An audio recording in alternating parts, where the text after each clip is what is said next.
Aider les particuliers à réduire leur consommation d'énergie, mais aussi relever le défi de la transition écologique, c'est ce qui a poussé Yves Bouxiro à créer son bureau d'études thermiques. Son métier, passer au peigne fin les habitations pour y déceler des déperditions d'énergie et proposer une solution globale de rénovation. Dans une maison typique, donc post-Deuxième Guerre mondiale, où aucune paroi n'était isolée puisque la première réglementation thermique n'est apparue que bien plus tard, et donc il va falloir isoler paroi par paroi, avec en priorité les murs qui donnent sur l'extérieur. Établir les priorités au cas par cas et éviter les dépenses inutiles, c'est ce qu'il va analyser durant plusieurs heures dans cette maison à l'aide de sa caméra thermique. Sur la fenêtre, donc, on constate très bien que l'entrée d'air fonctionne, donc c'est une bonne chose, et qu'il n'y a pas d'entrée d'air parasite au niveau du cadre de la fenêtre. Même si le vitrage n'est pas tout récent, on peut considérer de garder la fenêtre sans aucun souci.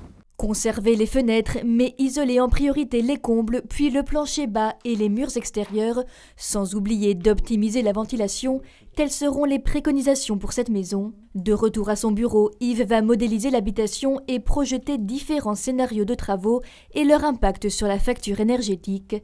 Yves est architecte énergéticien et autant dire qu'en France, le chantier est encore vaste. En France, à peu près, on compte 30 millions de logements. Sur ces 30 millions de logements, un tiers du parc est considéré comme des passoires énergétiques. Donc en termes de notes de DPE, ça veut dire F ou G. Donc effectivement, c'est dommage de dépenser 1 500 € en moyenne pour avoir froid. Il y a un troisième aspect très important. Plus de 20% des émissions de gaz à effet de serre émises en France sont d'origine du bâtiment. Donc en réduisant la consommation énergétique, on a un impact direct sur l'environnement. La rénovation énergétique présente bien des avantages et pourtant, il reste encore bien des freins à lever. Il y a à peu près 42% des maisons qui sont en location où effectivement celui qui paye la facture, ce n'est pas celui qui peut engager les travaux. Donc c'est très difficile à toucher. Et puis également donc, un marché des artisans qui réalisent des travaux où il y a un manque d'expertise multidomaine.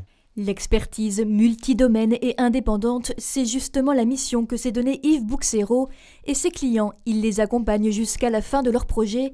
Ce soir, il visite l'un d'entre eux pour s'assurer des résultats des travaux engagés. Comment ça se passe dans cette nouvelle maison ? Le résultat est très positif, donc il va au-delà de mes espérances. L'isolation énergétique de cette maison des années 60 aura permis à ce ménage de réduire de plus de 60% sa facture de chauffage. Et si le montant des travaux a été important, ils seront amortis en l'espace de 8 ans.